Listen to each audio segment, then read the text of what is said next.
મિશ્રી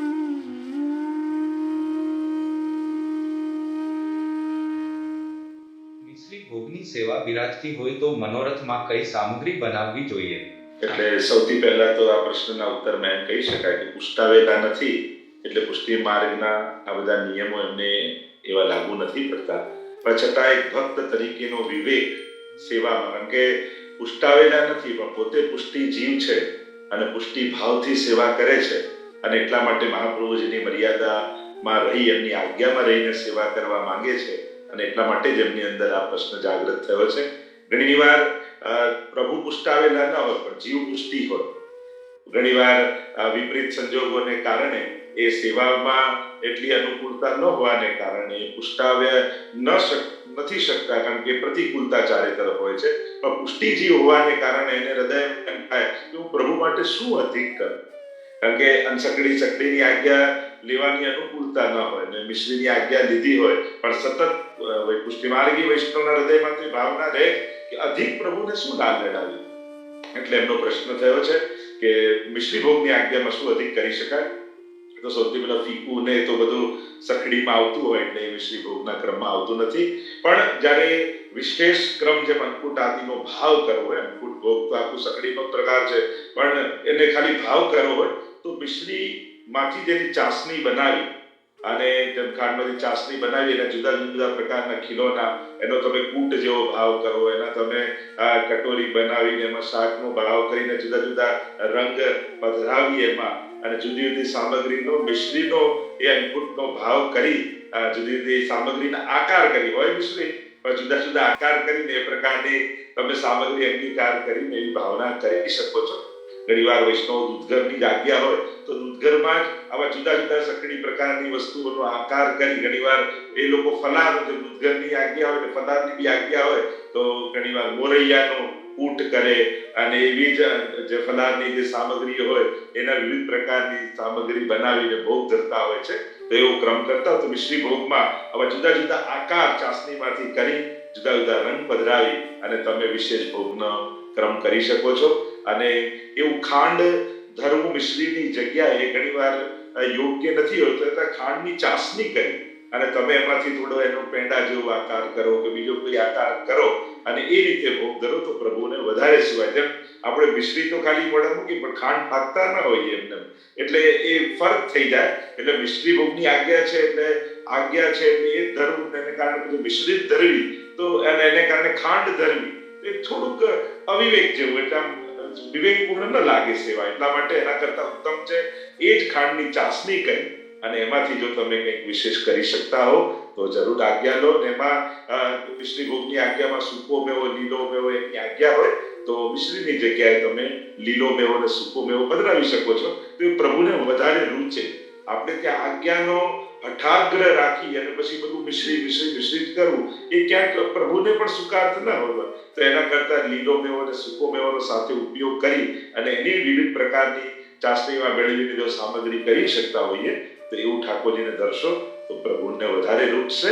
કારણ કે સેવા એટલે પ્રભુનું સુખ, સુખનો વિચાર સેવા છે. જો ક્રિયા સેવા કરવી એ ભાવની અભિવ્યક્તિ. એક છે પ્રેમ હોવો અને બીજો છે પ્રેમ કરવો. તો પ્રેમ કરવાની અનુકૂળતા વધારે ન હોય પણ પ્રેમ હોવો એ તો તમે જ્યાં છો ત્યાંથી પ્રેમનો ભાવ તમારી અંદર હોય છે. પણ અભિવ્યક્તિ વગર ભાવ અને પ્રેમ પૂર્ણ થતા નથી. એટલે પ્રભુ પ્રત્યે રહેલો સ્નેહ જે અભિવ્યક્ત જેના માધ્યમ થકી કરીએ એને આપણે સેવા કહેતા હોઈએ છીએ. અને એટલા માટે જ્યારે એક ગોપીજનનો પ્રેમ, એક યશોદાજીનો પ્રેમ આપણા હૃદયમાં છે તો સહજમાં વિચાર આવે કે આ પ્રભુને રૂચશે, પ્રભુને ગમશે. આ આજ્ઞા અને મહાપ્રભુના સિદ્ધાંત એ પછીની વાત છે. તમારો જ આત્મા તમને ઉત્તર ઘણીવાર આપતો હોય છે કે ના પ્રભુને આ નહીં ગમે, પ્રભુને આવું રૂચશે, આવું સારું લાગે. એ સહજમાં એ વિવેક આપણી અંદર એક વૈષ્ણવતામાં આવી જતો હોય છે. તો એ વિવેક ધ્યાનમાં રાખો અને એ પ્રકારે પ્રભુને લાલ લડાવશો અને એવી આજ્ઞા લઈ લો તમે કે હું વર્ષે એકવાર અન્નકૂટ કરીશ અને એ સમયે મને સકડીની કે અનસકડીની આજ્ઞા આપો. તો ઘણીવાર ઘણા વૈષ્ણવ એવું પણ કરતા હોય છે કે આખું વર્ષ નથી ધરતા પણ વર્ષમાં એકવાર અન્નકૂટની આજ્ઞા લેતા હોય છે અને અન્નકૂટ સમયે પ્રભુને સકડી આરોગ આવતા હોય છે. તો તમને જો ભાવ હોય તો એવા પ્રકારની આજ્ઞા લઈ અને જો સેવા કરશો તો ઠાકોરજી અતિ પ્રસન્ન થશે અને પ્રભુ પ્રસન્ન થાય એ જ આપણું સેવાનું ફળ છે. જો આપણે ત્યાં સેવાથી ફળ નથી, સેવામાં જ ફળ છે. આ બંનેનો ફરક છે. એક છે સાધના કરી, જેમ કોઈ યજ્ઞ કર્યા અને કોઈ પ્રગટ થયું ને તમને ચરુ આપ્યો, આશીર્વાદ આપ્યો, આ સાધના પછી મળેલું ફળ છે. તો એ મર્યાદામાં પુષ્ટિ માર્ગમાં તો સેવામાં જ ફળ, કે મારી સેવા આજે થઈને પ્રભુ પ્રસન્ન થયા, આનંદથી સ્વીકાર કર્યો, તો સેવા કરતા કરતા જ મને ફળ મળ્યું. એનાથી ઇતર કોઈ આકાંક્ષા રહેતી નથી. અને એટલા માટે સેવા શબ્દને જો બરાબર વ્યક્તિ સમજી જાય તો ઘણા પ્રશ્નોના સમાધાન આપમેળે નીકળી જાય. કારણ કે દરેકને અનુકૂળતા એવા પ્રકારની વિદેશમાં હોતી નથી, પણ જે પણ અનુકૂળતા છે, હું તો હંમેશા કહું, સેવા નાની મોટી હોતી નથી, વધારે ઓછી હોતી નથી. અને એટલા માટે તમે કરો છો, પ્રભુની સન્મુખ થાવ છો, એ બહુ જ મોટી વાત છે. અને એટલા માટે જે પ્રકારે તમારે કરવું એ પ્રકારે વલ્લભકુલની આજ્ઞા લઈ પર્સનલી પણ તમે વાત કરી અને માર્ગદર્શન મેળવશો તો વધારે તમને સ્પષ્ટતા મળશે. પણ તમારા પ્રશ્નનો મેં ઉત્તર આપ્યો છે. અને અસ્તુ. અલૌકિક અને ભૌતિક ઈચ્છાઓ વચ્ચેનો તફાવત શું છે? સીધા સાદા શબ્દોમાં સમજાવું છું કે જેના કેન્દ્રમાં સ્વનું સુખ રહ્યું હોય એ ભૌતિક ઈચ્છાઓ છે, લૌકિક ઈચ્છાઓ છે. અને જેમાં સેવ્યનું સુખ હોય, પ્રભુનું સુખ હોય જેના કેન્દ્રમાં, એ અલૌકિક ઈચ્છાઓ છે. જો ઈચ્છાઓ બહુ સહજ છે. ભગવદ્ ગીતાજીમાં પણ ભગવાન આજ્ઞા કરે છે કે માણસની ભીતર અનેક પ્રકારની ઈચ્છાઓ, આકાંક્ષાઓ રહેલી છે અને બહુ સહજ છે. સ્વસ્થ મનમાં અનેક પ્રકારના વિચારો, ઈચ્છાઓ આવવી બહુ સહજ છે.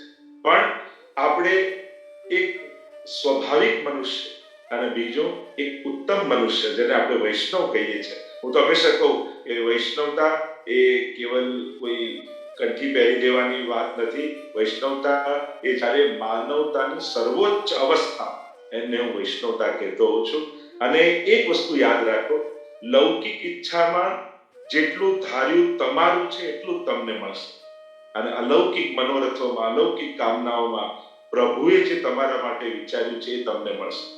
એક વસ્તુ યાદ રાખો, જ્યારે પ્રભુ સંબંધી કોઈ મનોરથોની ઈચ્છાઓ કરીએ છે ને, કે પ્રભુને આમ લાલ લડાવીશ, આ રીતે ભોગ ધરાવીશ, આ રીતે સેવા કરીશ, આવું અંગીકાર કરાવીશ અને એના માટે હું ધન કમાઉં છું, તો એક વસ્તુ યાદ રાખો, જેમ અમદાવાદથી તમે બોમ્બે જવા માટે ટ્રેનમાં નીકળો તો વડોદરા અને સુરત તો રસ્તામાં જ આવી જાય, એના માટે વિશેષ જવાની જરૂર ના પડે. એમ પ્રભુના સુખનો જે વિચાર કરે છે એને એના લૌકિક સુખો તો સહજમાં જ મળી જતા હોય છે, સ્વાભાવિક રૂપે જ આવી જતા હોય છે. એના માટે વિશેષ પુરુષાર્થ કરવાની જરૂર જ નથી હોતી. પણ એક મંત્ર જીવનનો સ્વીકારી લો, વિચાર અલૌકિક અને ઉચ્ચ રાખ. એ વિચારોને સિદ્ધ કરવાના બાય પ્રોડક્ટમાં ભગવાન તમારા લૌકિક સુખોને આપમેળે પૂરા કરી દેશે. એના માટે વિશેષ પ્રયત્ન કરવાની જરૂર જ નહીં પડે. જે દિવસે તમે પ્રભુ માટે કોઈ મોટો મનોરથ કર્યો ને કે એના માટે મારે ધન કમાવું છે, આવો અલૌકિક કે સમાજ સેવાનું યા લોક હિતનું યા ભગવત મનોરથ મારે ચિત્તમાં કંઈક કરવું છે અને એના માટે મારે પુરુષાર્થ કરવો છે, અને જ્યારે લક્ષ્ય અલૌકિક અને મોટું ભગવત સંબંધી રાખો છો, ત્યારે સહજમાં આપણી લૌકિક ઈચ્છાઓ સ્વાભાવિક રીતે પૂરી થઈ જતી હોય છે. એમાં બીજું કાંઈ વાત. ઘણી વાર ભાગવતજીમાં પણ ઉદાહરણ કહેતો હોઉં છું કે કન્યા એના પિતાની પાસે આવીને કહેવા લાગી કે પપ્પા મને જેઠ લાવી આપો. તો પિતા કે આ રીતે જેઠ થોડી આવે. ફરી કહે તો મને દિયર લાવી આપો. તો કે આમ થોડી દિયર મળે, પિતા તો લગન નતા કે મને જેઠાણી લાવી આપો, મને દેરાણી લાવી આપો. પિતા એટલું જ કહ્યું, એમ કર તું એક વર ગોતી લે, આ બધું તો એમને તારી પાછળ મફતમાં આવી જશે. એમ જ જેણે પ્રભુને પકડી લીધા છે, પ્રભુને પ્રસન્ન કરવાનું મન બનાવી લીધું છે, એના માટે આ લૌકિક સિદ્ધિઓ તો સહજમાં એને શોધતી એની પાસે આવી જ જવાની છે. અને એટલા માટે ભૌતિક ઈચ્છાઓ જ કેવલ કરી તમારા જીવનના લક્ષ્યને આવું નબળું ન બનાવો. કાંઈક એવા મોટી ઈચ્છાઓને મોટા મનોરથો રાખો, અલૌકિક જેમાં તમારું કલ્યાણ હોય એવો કોઈ સંકલ્પ જીવનમાં રાખો. સુખ હોય એવી ઈચ્છાઓ તો બહુ સહજ છે, બધાને થતી હોય છે. પણ એ સુખ જ્યારે હાથમાં નથી આવતું ત્યાં સુધી જ સુખ છે. જે દિવસે સુખ આવ્યું એ દિવસે એના આનંદનો ગ્રાફ ઘટવા લાગે. કોઈ કાર કે આ મારે મર્સિડીઝ આવે, મર્સિડીઝ નથી આવી ત્યાં સુધી જ છે. આવી અને બીજા દિવસથી પછી એને સાફ કરો, ના કરો, હવે આમ નથી ચાલતી, એટલે એ જ સુખ જ્યાં સુધી નથી આવ્યું ત્યાં સુધી સુખ આપે છે. હાથમાં આવતાની સાથે જ એના સુખનો ગ્રાફ નીચે ગીરવા લાગે છે અને એ દુઃખનું કારણ થોડા ટાઈમમાં થઈ જાય છે. અને એટલા માટે પોતાનું કલ્યાણ છે એવું મેળવવાની ઈચ્છા રાખશો તો સુખ આપમેળે તમારા જીવનમાં આવી જશે. અને એટલા માટે ભૌતિક કામનાઓની જગ્યાએ અલૌકિક કામના. વચ્ચે જ હમણાં એક યુવાન જોડે મારી વાત થતી હતી ત્યારે મેં એમને એ જ કહ્યું, એવો કોઈ મોટો સંકલ્પ કર કે પુષ્ટિ માર્ગ માટે આવું બાંધીશ, આવી એકેડેમી, આવું કેટલા લોકોનું કલ્યાણ થાય એવું કોઈ કાર્ય કરવું છે. આવા સંકલ્પ સાથે મહેનત કરીશ ને તો તારું કલ્યાણ તો આપમેળે થઈ જશે. તારી ઈચ્છાઓ તો આપમેળે બધી પૂરી થઈ જશે. કારણ કે એ સુધી પહોંચવા માટે એ રસ્તામાં જ તારા ગોલ, જે લૌકિક અને સાધારણ ગોલ છે, એ તો રસ્તામાં જ આવી જશે. કારણ કે એનાથી આગળ જઈશ ત્યારે કંઈક અલૌકિક પામી શકીશ. અને એટલા માટે ઉત્તર રૂપે એટલું કહી શકીશ, પ્રભુનો સુખ વિચારો તો આપમેળે તમારા સુખનો વિચાર ઠાકોરજી કરે જ છે અને સહજમાં થઈ જશે. જ્યારે પ્રભુ પ્રસન્ન થશે તો જા પર કૃપા રામ કી હોય તા પર કૃપા કરે સબ કોઈ. એમ કહ્યું જેના પર ઠાકોરજીની કૃપા થઈ જાય એના પર તો બધા જ કૃપા કરે. સર્વ ગ્રહો, સર્વ દેવી દેવતાઓ, સર્વ મનુષ્યો, બધાના આશીર્વાદ આપમેળે મળી જતા હોય છે. અને એટલા માટે કામના અલૌકિકની રાખો, ભૌતિકની પ્રાપ્તિ સહજમાં